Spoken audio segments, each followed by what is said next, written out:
সুপ্রিয় দর্শক আসসালামু আলাইকুম। সবাই কেমন আছেন? আশা করছি যে যেখানে আছেন ভালো আছেন, সুস্থ আছেন। আজকের পর্বে তৈরি করে দেখাবো মাত্র ১ কাপ ময়দা দিয়ে খুবই সহজ ও কম সময়ে তৈরি করে নেওয়া যায় এমন একটি মজাদার ও মুচমুচে বিকেলের নাস্তার রেসিপি, যেটা আপনারা একবার তৈরি করে সংরক্ষণ করে খেতে পারবেন প্রায় ১৫ দিনের মতো। তো চলুন শুরু করা যাক। তো প্রথমে আমি একটা ডো তৈরি করে নিব। সেজন্য আমি মিক্সিং বলে নিয়ে নিচ্ছি ১ কাপের মতো ময়দা। এবারে ময়দা নিয়ে নিচ্ছি এখানে 1/2 চা চামচ পরিমাণ লবণ, দিয়ে দিচ্ছি 1/2 চা চামচ পরিমাণ কালো জিরা। শুকনো উপকরণগুলো খুব ভালো করে হাতে একটু মিক্স করে নিতে হবে। মিক্স করা হয়ে গেছে। এবার আমি এতে দিয়ে দিচ্ছি 1 টেবিল চামচ পরিমাণ রান্নার তেল। তেল দিয়ে খুব ভালো করে হাতের তালুতে রেখে ডলে ডলে মিক্স করে নিতে হবে। তো ময়দার সাথে আমি তেলটাকে খুব ভালো করে মিক্স করে নিয়েছি। এবার অল্প অল্প পরিমাণে পানি অ্যাড করে একটা টাইট ডো তৈরি করে নিতে হবে। একবারে খুব বেশি পানি দিবেন না, অল্প অল্প করে পানি অ্যাড করে একটা টাইট ডো তৈরি করে নিতে হবে। আমি আরও কিছুটা পানি দিয়ে নিচ্ছি।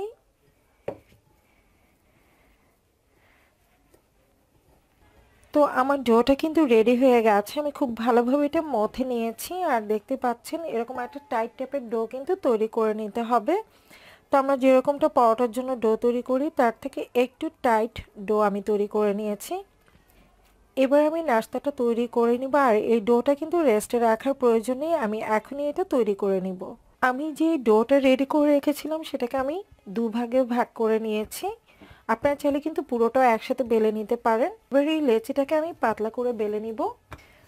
তো যতটা সম্ভব পাতলা করে কিন্তু বেলে নিতে হবে। তো আমি বেলে নেওয়ার সুবিধার জন্য কিছুটা ময়দা একটু ছিটিয়ে নিচ্ছি, এতে করে বেলে নিতে সুবিধা হবে। চেষ্টা করবেন একটু পাতলা করে এটাকে বেলে নিতে। তো আমি রুটিটাকে কিন্তু পাতলা করে বেলে নিয়েছি, এটা বেলে নেওয়া হয়ে গেছে। তো মোটামুটি অনেকটাই কিন্তু পাতলা করে নিয়েছি, আপনাদেরকে একটু পুরুত্বটা দেখিয়ে দিচ্ছি। তো এবার একটা কুকি কাটারের সাহায্যে আমি কেটে নিব। এরকম কুকি কাটার দিয়ে আপনারা কেটে নিতে পারেন, কিংবা ছোট টাইপের গ্লাস দিয়েও কিন্তু কেটে নিতে পারবেন, কিংবা বয়মের মুখা দিয়েও কেটে নেওয়া যাবে। এবার আমি এগুলোকে গোল গোল করে কেটে নিচ্ছি।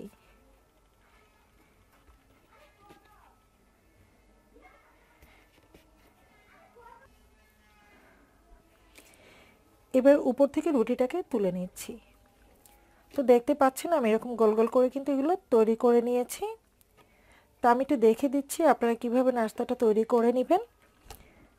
তো এই যে জাস্ট এভাবে ধরে এটাকে কুচির মতো করে আমি নিয়ে নিচ্ছি। যে মাঝখানটা একটু জমিয়ে নিলেই কিন্তু এটা তৈরি হয়ে যাবে, অনেকটা কিন্তু ক্লিপের মতো।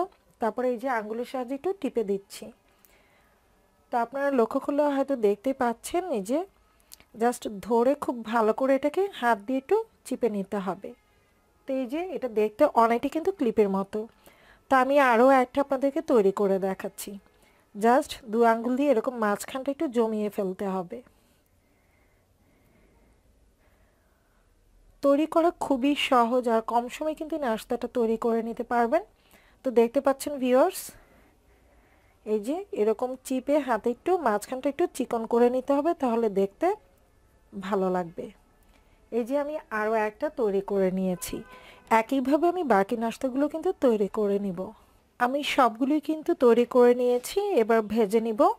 নাস্তাগুলো ভেজে নেওয়ার জন্য আমি প্যানে পরিমাণ মতো তেল দিয়ে দিয়েছি। এবার একটু চেক করে নিচ্ছি তেলটা গরম হয়েছে কিনা। তো দেখতেই পাচ্ছেন যে হালকা বুদবুদ হচ্ছে, এরকম গরম হলেই কিন্তু নাস্তাগুলো দিয়ে দিতে হবে। অতিরিক্ত হিট করে কিন্তু দেওয়া যাবে না, তাহলে দেখা যাবে দেওয়া মাত্র সেটা উপরে কালার চলে আসবে, কিন্তু নাস্তাগুলো কিন্তু মুচমুচে হবে না।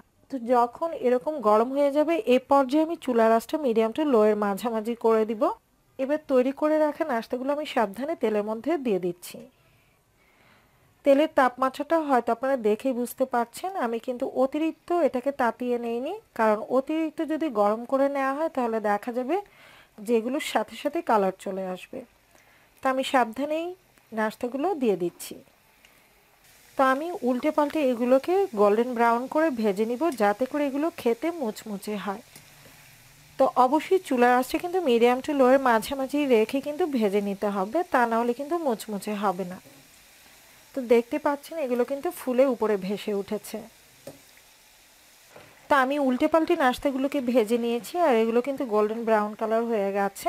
আপনারা হয়তো স্ক্রিনে দেখতে পাচ্ছেন। এর চেয়ে বেশি যদি আমরা ভেজে নামাই তাহলে দেখা যাবে কালারটা আরও একটু ডিপ হয়ে যাবে। তো এরকম থাকতে কিন্তু এগুলোকে নামিয়ে নিতে হবে, কারণ এগুলো ঠান্ডা হওয়ার পর কালারটা কিন্তু আরও একটু ডিপ হবে। তো আমি এগুলোকে নামিয়ে নিচ্ছি।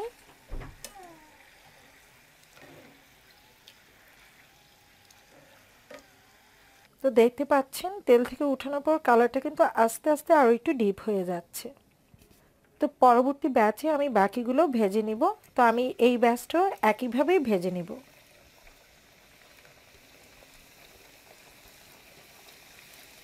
সবগুলো নাস্তা কিন্তু ভেজে নিয়েছি আর দেখতে পাচ্ছেন এগুলো দেখতে কতটা সুন্দর লাগছে আর খেতে কিন্তু বেশ মুচমুচে ও ক্রিস্পি হয়েছে। শব্দ শুনে নিশ্চয়ই বুঝতে পারছেন কতটা মুচমুচে ও কুড়মুড়ে হয়েছে। আই হোপ রেসিপিটি ভালো লেগেছে। ভালো লেগে থাকলে লাইক, কমেন্ট এবং শেয়ার করবেন। পরবর্তী রেসিপি দেখার আমন্ত্রণ জানিয়ে আজকের মতো এখানেই বিদায় নিচ্ছি।